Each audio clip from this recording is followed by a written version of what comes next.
Bom, aqui está o rádio então.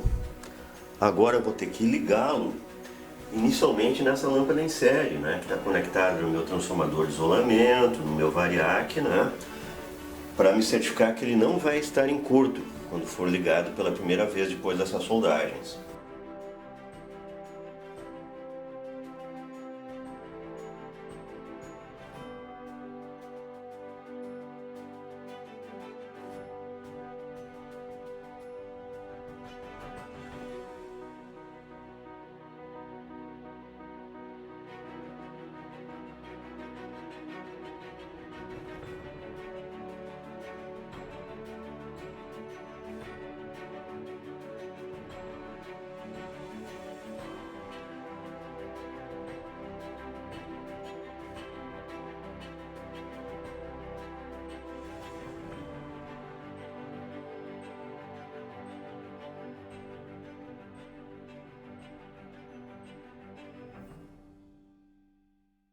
Ligando então, a lâmpada se acendeu fraca, que é o normal, significa que o circuito está fechado, mas que ele não está em curto. Vamos deixar esquentar um pouquinho as válvulas. Eu vou aumentar um pouquinho mais a tensão.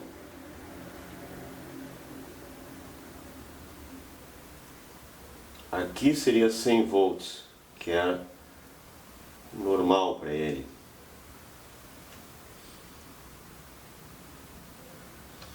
É que a lâmpada ela também está limitando a corrente que está indo para o rádio. Aumentando mais a tensão.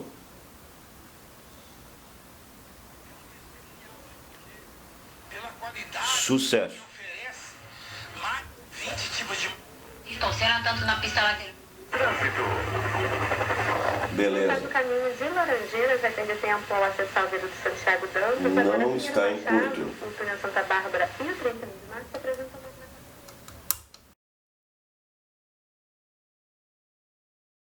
Bom, tá aqui o rádio já com as válvulas, né?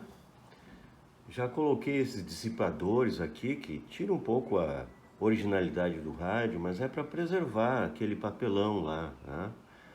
Aqui é só para mostrar, essa é a antena do rádio, ela é muito boa, por isso que ele tem uma boa sintonia, uma boa sensibilidade, né? Aquela antenazinha que a gente conecta do lado de fora é mais para as ondas curtas, mas aí tem que ser uma antena realmente bem comprida para ela fazer a função de captar ondas curtas, né?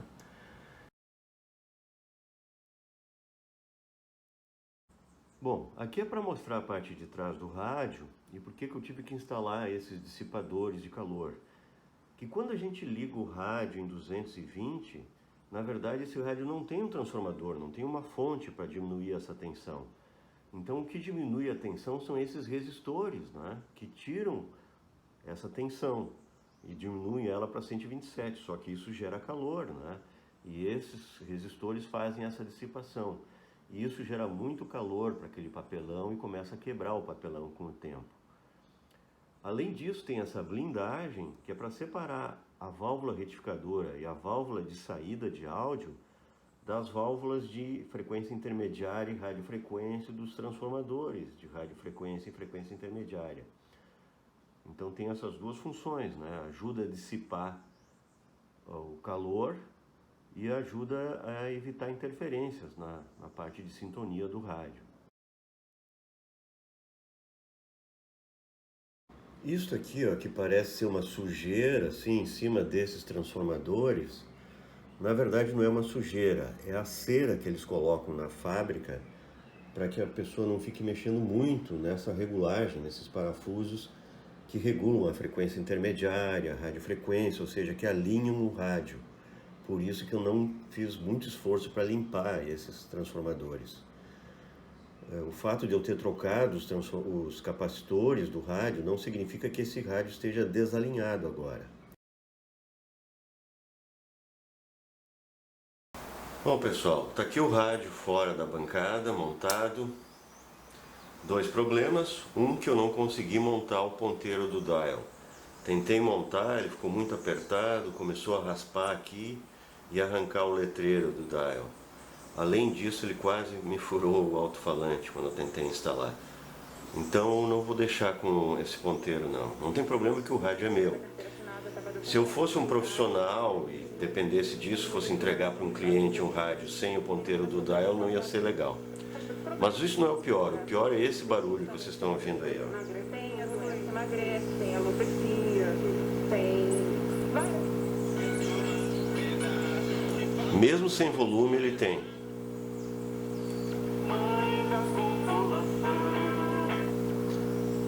Acredito que é a interferência da corrente alternada dos 60 Hz. Vou ter que abrir novamente para ver o que eu posso fazer para tirar esse RAM.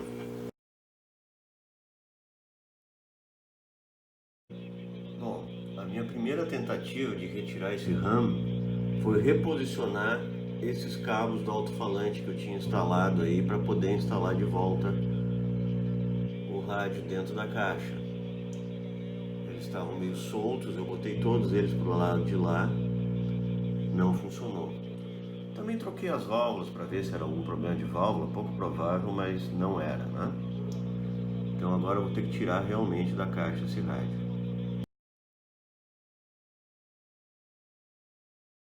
Bom, quase tomei um choque, né?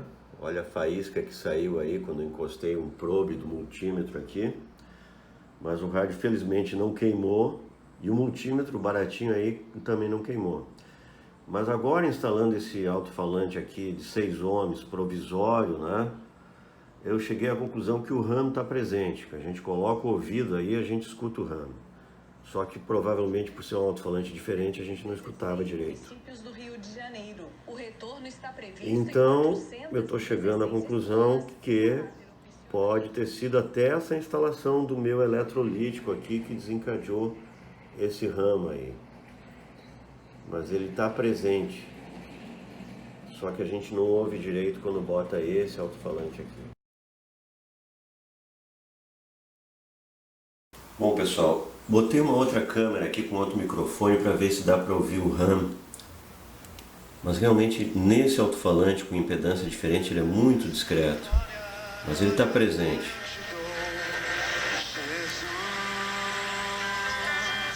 Entretanto, a gente entende que esse aumento é relativamente pequeno. A gente nota mais ele entre as estações, é claro.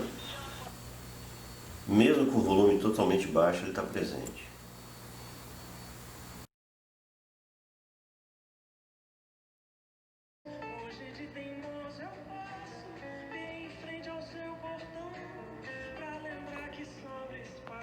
Nesse momento, eu estou chegando à conclusão que esse ruído, esse RAM, foi devido a essa instalação que eu fiz desse eletrolítico aqui.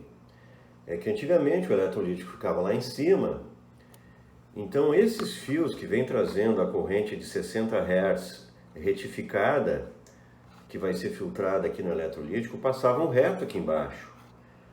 Com a instalação dessa ponte de terminais que eu tive que fazer, eu tive que recuar os fios ficaram dobrados aqui embaixo. E logo aqui está uma válvula de radiofrequência, a base dela, né? E olhando aqui parece que ela tinha até tipo uma blindagem aqui, imagino que talvez fosse para isso, né? Para separar bem esses fios da base da válvula para não causar interferência. Então nesse momento é a possibilidade maior que eu tenho, né? Que seja a causa dessa interferência, desse RAM de 60 Hz aí. Mas não posso descartar totalmente que eu tenha feito alguma instalação errada e que ele não esteja filtrando adequadamente esse capacitor eletrolítico, né? A questão é que pelo meu nível de conhecimento atual é o que eu sei fazer, né? Não teria muito mais coisas para oferecer nesse momento. Não estaria pensando nesse momento em reinstalar esse eletrolítico.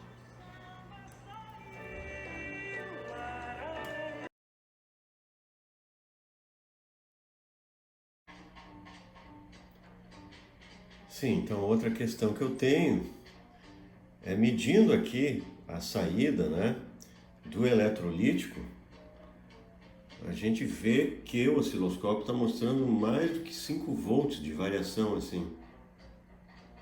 Então eu fico em dúvida se esse eletrolítico está filtrando adequadamente, se não deveria ser menos serrilhada essa onda.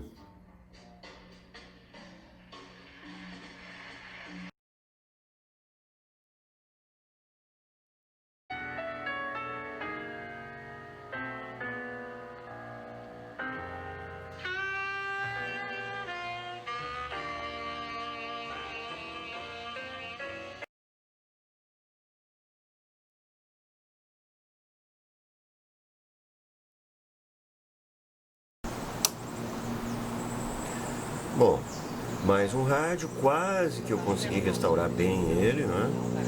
Sobrou esse problema do ponteiro, faltando, Com NIS, número e de desse ruído, identificação né? social, final 2. Esse ramo. Ao todo, mais de 16 milhões. Mas é um aprendizado.